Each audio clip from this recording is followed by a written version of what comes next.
ACTA, Anti-Counterfeiting Trade Agreement. The name is misleading. The original idea of ACTA is to internationally protect intellectual property. It's supposed to help prevent product and trademark counterfeiting, like fake copies of expensive goods, misusing trademarks, like using a well-known car brand on tampons, for example making General Motors tampons. It will safeguard research investments in development of products, e.g. medical patents or pharmaceutical products. It's also supposed to support artists and journalists and allow them to produce higher quality work and internationally harmonise copyright laws. Sounds great, doesn't it? But there's a twist. The Oxford English Dictionary defines a counterfeit as, quote, a fraudulent imitation of something else.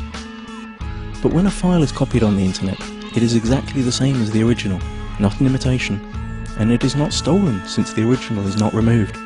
The information is simply being shared free of charge, so counterfeiting has nothing to do with it. Let us explain. Intellectual property is never really defined within ACTA. It could mean trademarks, or it could mean any idea or information which later could be copyrighted, restricted and criminalised. This will have a tremendous effect on the internet as we know it.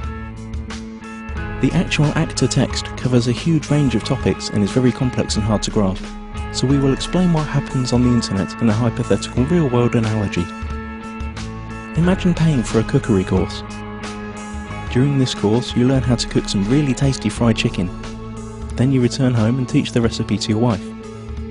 But here's the catch. According to ACTA, you are now both criminals since you shared that information for free when only you had paid to learn it. The ACTA regulations are clear. When you're suspected of sharing copyrighted information, depending on the country you live in, then your access to any kind of courses will be blocked, you will be fined or sent directly to prison. But surely no one would find out that you'd shared the knowledge of the secret fried chicken in private at home. And you're right. Under current law, no one would. But ACTA deals with this through excessive surveillance. All your communication will be monitored, and not only yours. Your family, your friends will all be observed, just in case. But you don't need privacy, civil rights or liberties, because you have nothing to hide, do you? Now that you know the principle, let's see how it will be applied on the internet when ACTA comes into effect. You can imagine your internet connection like a conveyor belt running in two directions. Along the conveyor belt, packets of data are coming in and going out of your computer. Under ACTA, ISPs, the company you pay for access to the internet, will be forced to open up and inspect every single data package you send or receive to look for copyrighted information. Send or receive copyrighted info several times and you could be disconnected from the internet or face criminal charges. That means if you send an MP3 to your friend through an instant messenger, upload a video of a party which played copyrighted music, or quote a copyrighted newspaper article in an email, you're gone. That's it. As if that wasn't enough, the information about the news article you sent via email will be sent to the publisher, and based on their claims you could be fined or sent to prison. ISPs will also be required to constantly check that no copyrighted material or links to copyrighted material are found anywhere on their servers. This will be fatal for sites that hold any kind of user-generated content, like music, pictures or video. How could YouTube or Twitter work under a law like that? So the internet as we know it is on the brink of destruction. But at least you'd think that the money from all these lawsuits would benefit creative people. But musicians, writers, movie makers, journalists, software developers and researchers also lose, because they are now held by the same rules. Protected ideas now can't be reused, refined or developed any further. Even parts of sentences could be protected and made restricted by copyright. The whole agreement only benefits a small part of the industry, the so-called content mafia. Media publishing companies like the RIAA and the MPAA, who have long tried to solve the internet problem that threatens their obsolete business model.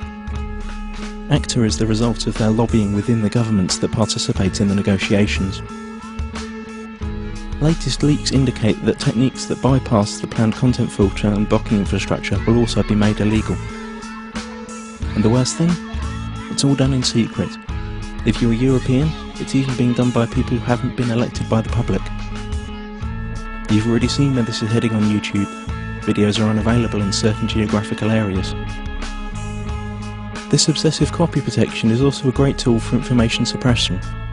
Once all the internet filters and blocking techniques are in place, virtually all information tagged as copyright could be suppressed. Maybe your critical blog or Twitter account, or the video you made about rigged elections and environmental catastrophes, or even the pictures of your kittens. Okay, maybe not your kittens. Not unless you painted a Coca-Cola logo onto their fur. This all sounds unbelievable for everyone who's had even a small glimpse of how the net works. But remember, those who work on the agreement might not have any clue what the internet is about. And once the treaty is signed, their rules will have to be implemented.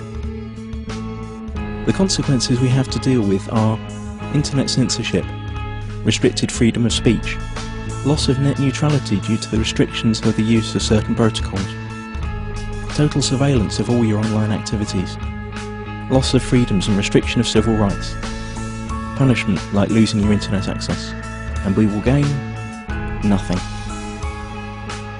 The time to act for the internet is now. Google ACTA. Load your tweets and photoshops. Let it be known that no one messes with the internet and take it to the streets. Stop the Kraken.